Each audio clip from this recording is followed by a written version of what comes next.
Good Sunday morning. Welcome to Community Conversations. I'm your host, Vicki Green. What a show today. My hope today is that you listening come away learning and feeling inspired to take action. Because today's show is a story of sadness, triumph, love, and loss, and how a local, very large and close-knit family and friends of a fearless woman is taking her loss and hashtag spreading the love by raising thousands of dollars to help people suffering from ALS, often called Lou Gehrig's disease. So I can't wait to share this story with you today. So I'm so inspired by my guest in studio today, who started the Mary Beth Benison Foundation, or MBB, hashtag spread the love. With me is Katie Benison Kamel, who is hi, Katie. Hi. Thank you. Mary Beth's sister and foundation director, and MBB board member and close friend since college of Mary Beth, Karen Lebevitis. Good morning. Good morning. Now, Katie, Mary Beth you all grew up in Worcester, correct? Yes. Yep. And you're one of how many kids? One of 7. Wow. Yeah, and she was the oldest, and I was the youngest, and she went to St. Peter Marian and Assumption College. Okay. So you were raised in Worcester, and then she got married and moved to Shrewsbury? Correct. So she's been in the area the whole time? Yes. And she was your sister, and then, as we said, Karen, your close friend. So why start the Mary Beth Benison Foundation? Maybe we should start by saying what happened to Mary Beth prior to forming this foundation. In 1999, Mary Beth was diagnosed with a brain tumor. She had to go down to Tennessee to have surgery. It was a major surgery. I think it was 17 hours. And at that time, she had to learn how to walk, talk, and eat again. She ended up with partial paralysis, and was in Nashville for a while and came home and lived at my parents' house for a few months. But then, as determined as she always was, she was back to work by February. And then after this back to work, okay, so she had a brain tumor, surgery, back to work. Yeah. What happens next? Then in 2004, she was diagnosed with breast cancer. She underwent a lumpectomy and then radiation and chemotherapy treatment, and continued to kind of work at times when she could. Okay. And then was she then cleared of the cancer like a year later? Maybe? Yeah, she had remained cancer-free. Okay. Yeah. So brain tumor. Yeah. Then this woman, so she fights back from that. Mm-hmm. Then she's diagnosed breast cancer, fights back from that. Right. Yeah. And then she says, I'm going to change course in my career. Right. After the breast cancer diagnosis, she decided to become a certified pastry chef. Yeah. She wanted to live her life, and she said, I want something special in my life. So she went back to be a she went to go be a pastry chef. So Karen, knowing her from college, give me 2 or 3 words that come to mind when you think of Mary Beth. A lot of fun, loved to dance, loved to club. Not much of a drinker, but she loved to dance. She loved to dance and loved to have fun. Yeah. So I'm sure she would be very proud as she's looking down at what's going on now. So the story goes on, unfortunately or fortunately, depending on how you look at it. After the diagnosis of breast cancer, she becomes a pastry chef, a certified pastry chef. What happens next? And then she also actually continued to battle an autoimmune disease that would attack her hearing. She only had hearing in her left ear. So that was sort of an ongoing thing. But then in June of 2014, she was diagnosed with mesothelioma, which is... So this is 10 years after the breast cancer. Right. And she's then finally cleared of that, and now she's diagnosed with mesothelioma, which is a type of lung cancer, right? Yeah. Mm-hmm. And actually, just to back up for a second, in 2010, she was laid off from her job of over 20 years at Aspect Communications. And so at that point, she decided to pursue another dream, and she opened up Coco Benny Confections in Northborough. Right. So after I used to live in Northborough, drove by it all the time, stopped in, but tried to keep myself awake because it was delicious. Coco Benny Confections, if people know, was on Route 20 in Northborough, and people used to come from, this was the early days of cupcake bakeries, and there weren't all that many. And people used to come by a lot. And she was working full-time, correct? Correct. Yeah. All right. Yeah. So the mesothelioma, which is a terminal illness. Right. So what happens then? So she keeps working at the bakery? At that point, she did. She had to have a surgery for that in August of 2014. And she also kind of had some other symptoms going on that they were trying to determine what it was. And right before the surgery, they said, we think you might have ALS. right before that surgery. So she went ahead to have that surgery. And again, like fought really hard. The doctors were impressed. I mean, Dr. Swanson at Brigham and Women's, said to her, I've never met anyone like you, and I never will again. And she went on to go ahead if you had. She had Go ahead, part of Karen. her lung removed. Right, and part of her lung was removed. It was called a pleurectomy, I believe. But like one of the stories about Mary Beth that I could share is that surgery that she had was on August 6th, which was my This is the birthday. lung surgery? The lung surgery. It was my birthday. And I had talked to her the day before, and, I was on vacation with my family. But then that night at 8 o'clock, she called and left me a message to wish me a happy birthday the night before she's having this major surgery. And I still have the message. I saved it. Oh, wow. And, she just wanted to reassure me that everything was going to be okay and she was going to knock it out of the park. Is that what she said? Yeah. Knock it out of the park. Yeah. So this Mary Beth Benison Foundation is all about this very strong woman. And we even got, when I said ALS, we even got to that. Right. Yet. Yeah. So she gets the diagnosis for mesothelioma. She has part of her lung removed. Then what happens? This woman just doesn't stop. Right. And then shortly thereafter, the neurologist determined that she did have ALS. She had multiple EMG testings, which are extremely painful. Are those, what are those? They test the muscles. The reflex? Right. Yeah. And so they did in November of 2014, they confirmed that she did have ALS. And it was very heartening for all of us to think that Mary Beth had a terminal disease, and she's such a lovely, lovely woman, and to lose her early, we were panicked. Even after diagnosis 1, diagnosis 2, diagnosis 3, you think, she's going to be fine, right? How much more can someone take? And that's actually what she said. How much more? So. But she says, I'm going to knock it out of the park on the mesothelioma. So then she comes back with the ALS diagnosis. Mm-hmm. Yeah. And she has to close is that when she closed the bakery? Well, no, the bakery did remain open. The girls that worked there for her, Jess and Rachel, they, kept it open for her. But at that point in time, she couldn't go in there anymore. But, that's what she had said after the mesothelioma diagnosis, like, all I want is 10 more years. That's all I want. And I think she would have had that if it wasn't for ALS. And she was, how generous she was and concerned about other people. She realized she couldn't go back to her shop, so she was very concerned about the woman that worked with her. Like, what are they going to do? They need a job. And so she was so thrilled that they were keeping it open, but she was very conscious about, what's their future. Right, so she wanted to make sure they didn't lose their job. She's here worrying about the people. She worried about everybody. She's wonderful. Her family, friends, wonderful. See, so what's so interesting is you say it in the past tense, and now you're saying it in the present tense. She is wonderful. She's still with me. That's right. That's right. And that's why this foundation and the walk today, if people can get down there to Lake Park, they can walk on site and register, or there's an after party, right? Right. There's an after party at Vintage Grill. The 5K is at Lake Park. There's a fun run, a kids' fun run that starts at 10:15, and the 5K starts at 11. The registration opens at 8:30 this morning. And so you can come on down and walk or run, and if you can't make it, feel free to come to Vintage Grill. Which sounds like something Mary Beth really would enjoy. She would enjoy the party. Socialization, the dancing. Yeah, that's her. So you think it's going to be just one big party in her benefit? I hope so, yeah. Right. And hopefully we're going to raise a lot of money because you're not a physician, but I've seen the data. You've certainly gone through the data. What can you explain in layman's terms? What is ALS? Who gets it, et cetera? ALS, it's a motor neuron disease that basically affects the nerve cells in the brain and the spine. So progressively, the ability for the brain to control the muscle movements lost. So the person loses their ability to speak, eat, move, and breathe.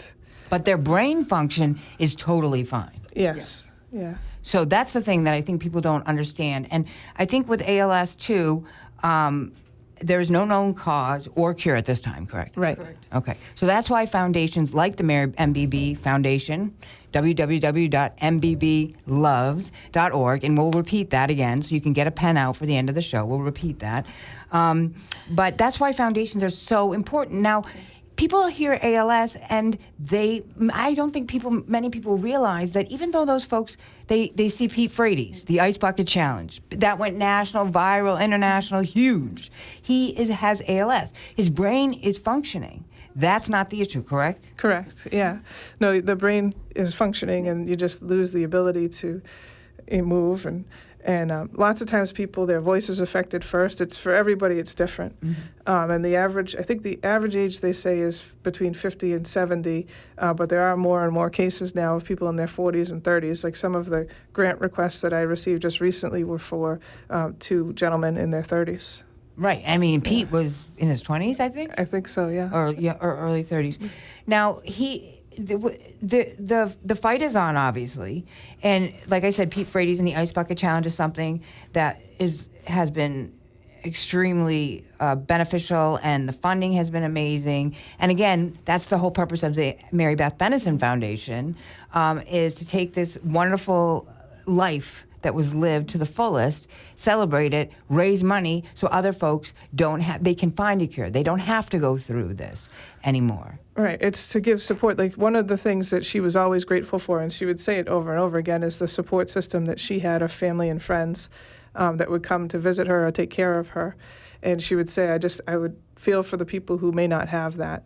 And so, based on the conversations that I had with her, I decided to start the Mary Beth Benison Foundation, and the primary mission is to provide financial assistance to ALS patients and their families. Now, when you say financial assistance, and Karen, you can jump in, what kind of things when someone applies for a grant, if they are granted the funds, how is it used? Well, some people aren't able to pay their rent. There's little things, car payment, just small amounts, but it just carries them over to the next month or a couple of months. Because they're often not working, and sometimes they can't make ends meet, and this is to help them get over that little hurdle. Right. Yeah, we've provided assistance for to help get a wheelchair van or a wheelchair ramp. We've helped send families on vacations too, because that's. Oh wow, that sounds like Make-A-Wish, and you're a little foundation. Yeah, no, I mean we've contributed to the cost. We contribute some, so we provide a grant for that, or, but like Karen said, we've helped pay rent, mortgage, electric bill, oil bill, furnace repair, household repairs, because, one of the things that I read, it's 80% of the time it's a family member that ends up being the caregiver.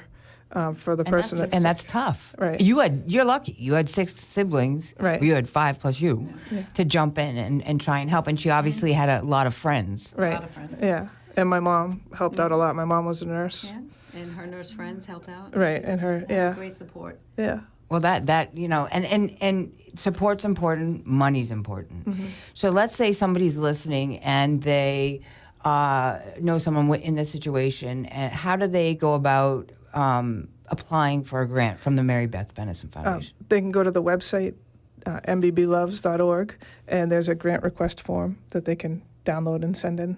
Okay. And so to date, now the foundation was formed in 2016. She passed in 2015. Did she ask you? She sounds like the kind of woman that might have had some plans in her head. No, she had just said, we had talked about doing something, but it wasn't, like I said, I mean, she just really would often talk about the people that may not have that type of support. And so I thought it would be a good idea to do something like this. Well, it's a lot of work, I'll tell you. And I know you said you have 3 little kids. God bless. And Karen's got a full-time job. Now you also, on top of ALS grants, you grant non-ALS grants. Right. Given her medical history, I just figured when funds are available, we'll provide assistance to any Massachusetts resident that might have cancer or another serious illness. Now that could open up a lot of people applying. Right. I mean, primarily we focus on helping ALS patients just because we know, through our own experience, the cost and the amount of care that is involved when somebody has ALS. Yeah, I saw the data. It's $200,000. This is the ALS data I got it off the Massachusetts chapter site, but I believe it's their national number. $200,000 per year in medical expenses and additional costs to care for someone who has ALS. Right. Whether you hire a home health care provider to come in, or lots of times families, they have to renovate their house too and make it safe. And you might have to get a lift or a ramp or do your bathroom over, things like that. Or get a certain equipment like a BiPAP machine or a ventilator. What's a BiPAP is like a ventilator, Well, breathing machine? It's a breathing machine. Yeah, or a cough assist, those type of things. Sometimes insurance covers, but they may not cover the entire cost. So there's a portion that would remain. Is that a big battle for ALS patients when you talk about insurance? I mean, every time there's always a battle, it seems like, with any kind of insurance, whether it's, and the older you are, the more likely you're on Medicare or Medicaid, or if you've been out of work for a long time because you've been sick, you're on, the state Medicaid plan or whatever it is. Are you finding that a lot of people really they need this extra funding? I don't know, I don't want to get into your personal funds with your sister, but I can imagine that for anybody, no matter how much money you make, this is $200,000 a year. Right. And your insurance doesn't cover what? How much of that would you get? Depending on the insurance. Sure. Right, depends. I mean, I know, and like the average life expectancy is 2 to 5 years, but a lot of people are living longer. Which is good. Which is great, yeah. And, but in order to do so, they need a lot of assistance. Equals money. Right. Right. So, Karen, we were talking before about, I was asking you about some of your memories about Mary Beth, and you were talking about this bracelet that you're wearing, because I want people to understand why this foundation is important. You've raised quite a bit of money to date, but you just want to help, and your overhead is low, as you've told me, because you do it out of your house. It's just you and family and friends running this foundation. You need help. You need dollars. You need volunteers. If people want to host an event on their own, they can do that, right? Yes, if anybody wants to host an event, that would be wonderful. I mean, everything that I do is on a volunteer basis, so like I said, the money that we receive primarily goes to the people that need it. And how much money to date have you raised? To date, we've raised over $50,000. And that's in 2 years. Right, right. Yeah, and we've provided over $36,000 worth of grants to date to 41 patients and families. And that's mostly ALS, but also... Right, mostly ALS. Okay. Yeah. So, Karen, again, I was just thinking about the bracelet that you have. So tell me the story about that, and because I can see it in your eyes, and our listeners can't see that, but it's just how close your bond was, and it makes me think that there's people out there that don't have that. Yeah. And so financial assistance and caregivers are so important. But what did she mean to you? Oh, she was the world. She was one of my bridesmaids. She was my roommate in college. She just wonderful. And I would help her out at her shop whenever I could, selling cupcakes, which was her passion. And it was just, or going over to her house and watching wonderful old TV shows. And one day I was over visiting. This is when she was bedridden. I was over visiting her. So this was after the ALS diagnosis? Because we got to remember, you guys went through 3 previous diagnoses with her. Yeah, that were difficult. Yeah. Okay, so after the ALS diagnosis, she was at home. She's at home, and I'm watching TV with her in her bedroom. We were just watching I think it was Sex and the City, but it was having fun. And she reached over and she gave me a bracelet. She wasn't really able to speak too much, so she kind of opened my hand and dropped this bracelet in it, and it says, "Be brave." And I wear it every day. And you are. Yeah. I mean, Katie, I'm sure the emotion is there for you. You do talk a lot about this. You're the face of the foundation, so I'm sure you go home and have your moments, and I can see you're getting a little teary. But, I think she would be extremely proud, and I'm sure she is watching of what's going on, because to raise that much money in 2 years, coming from nothing, and you don't have a foundation background, right? You have no nonprofit experience prior to this. Right, I don't. Yeah, I mean, and we were able to start the foundation with about $7,000 because her high school friends had come together to form a fundraiser for her. But it ended up, the timing of it all ended up being close to when she passed away. So the proceeds some of it went to pay for some of the outstanding bills, but then the rest was able to go into the foundation. So I used that to help other people. So something like the Ice Bucket Challenge was something that was just I don't think no one expected it to grow to the stage that it did. But when it started to fade down a little bit after all the celebrities and everybody, was because people are still doing it, but it started to fade a little bit. Mary Beth, I read, came up with kind of her own idea to raise money. And Karen's laughing. So what is it? Well, so she started the Shake Off ALS. Shake It Off? Yeah, Shake It Off. Sorry, Shake It Off. And it was a Shake It Off challenge basically in January of 2015. She'd been diagnosed. She had been diagnosed, and we had gone away for a little girls' weekend, my mother, my sisters, and I, to Nantucket. And so that was like a popular song at the time. And so she just said, why don't we see if people can do videos and help raise awareness, continue to raise awareness. Obviously the Ice Bucket Challenge was huge. And so she just thought it was a fun way because she loved to dance. She loved music. And so, she was still able to dance when she was first diagnosed, right? Well, a little bit, Could she walk? Right. She She could did. walk. I mean, we did a video. We all did a video, and she was in it. So did people send in videos? They did. We received over 60 videos. Oh, wow. And from just Massachusetts or from All over.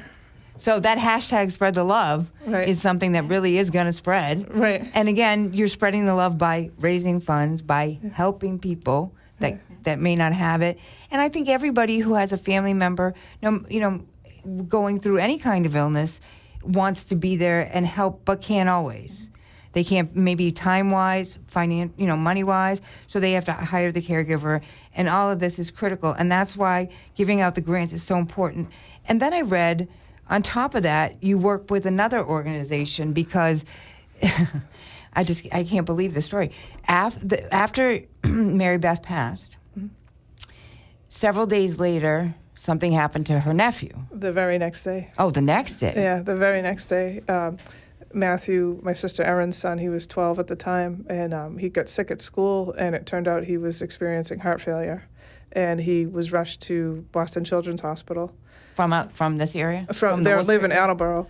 Okay, and so he was in school in Attleboro. And Erin was with us in Shrewsbury at the time, going to make the funeral arrangements for Mary Beth, and she got the call, and so she had to head down to Boston. But he ended up spending a month at Children's Hospital.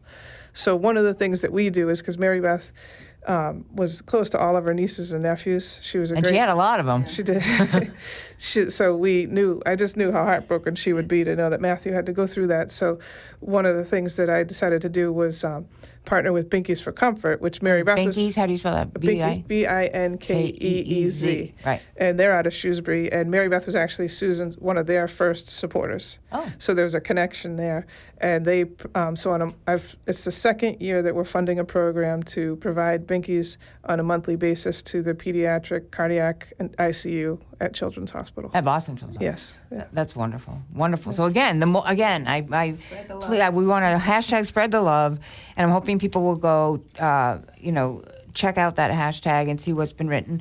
And then another thing is, there's another person that I actually really respected and was working at the State House, but knowing that he was from this area. There's so many stories. Stephen Hawking had ALS. We know that. Pete Frady's here in Massachusetts. And then originally from Hudson, he was former Governor Paul Cellucci, who then was ambassador to Canada. Well, he left after being governor. He was appointed ambassador to Canada. He suffered with ALS and passed away in 2013, and I know that his family's been very involved in helping raise money for research. So again, we're lucky this is all happening in Massachusetts, but you've also granted money to folks that don't live in state, right? You have had a few people that have come to you? I have. I've had a few people. We've provided assistance to someone in Maine, New Hampshire, Connecticut, Nashville, Tennessee, and Nashville? Yeah, and California even. Wow. The way that I just sort of look at it is if the funds are available, if you have ALS and send us all the grant requests, we will help you if you can. And again, we're not talking about with your budget. We're not talking about a $20,000 Right. grant. You can't. No. You need to spread the love. Right, right. So we do up to $1,000 would be the most that we could provide as a grant. I've seen other ones that only do $500. So Yeah. So I want to be able to continue to do that. Like I said, we have had a lot of requests come in, and so we've helped 41 patients and families, and 15 of the grants that we provided have been since July. So it's definitely more of a demand. in the last 4 months. Right. So the demand is there. Therefore, we need to raise money. So if you're listening, you want to do something with your kids in an hour and a half, and it's a Sunday, so maybe they don't have sports. Take them down to the Fun Walk and run, or at Lake Park on Quinsigamond. Right. On Lake Quinsigamond, if you're local, and if you're not, if you're in the area, half-hour drive on down. And then if you can't make the walk, go to the Vintage Grill, which is on Shrewsbury Street. to the eastern end towards UMass Hospital. If you're coming from Worcester and or from 290, it would be on the left. And Vintage Girl, or you can Google it. It's a great restaurant, and they're going to have a big party there. And maybe we can donate there. I mean, funds, volunteering, Amazon Smile. As we wrap up, is another thing on your website. Yes, people can log in through Amazon when they do shopping, and a part of the proceeds would go to the foundation. And that's a big one because there's a lot of charities, and people are fighting for. Where should I donate? Where should I want to help everybody? What do I do?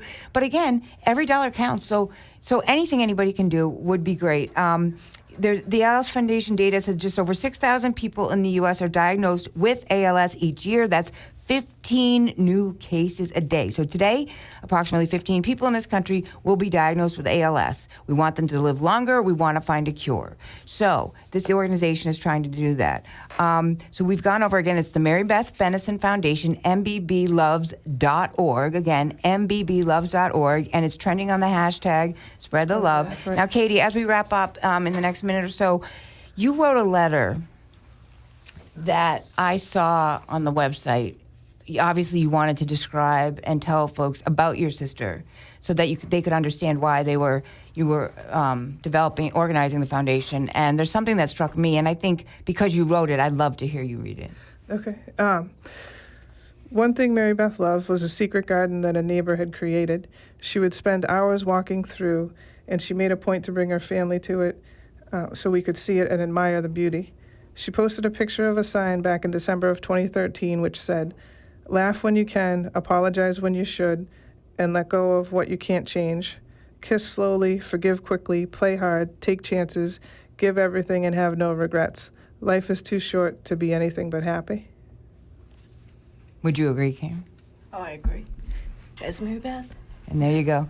And with that, I want to say a big thank you to my guests. Thank you. Thank you. Katie Benison Kamel and Karen Lembovitis. Thank you. That's Community Conversations. I'm Vicki Green. Have a wonderful day and hashtag Spread the love.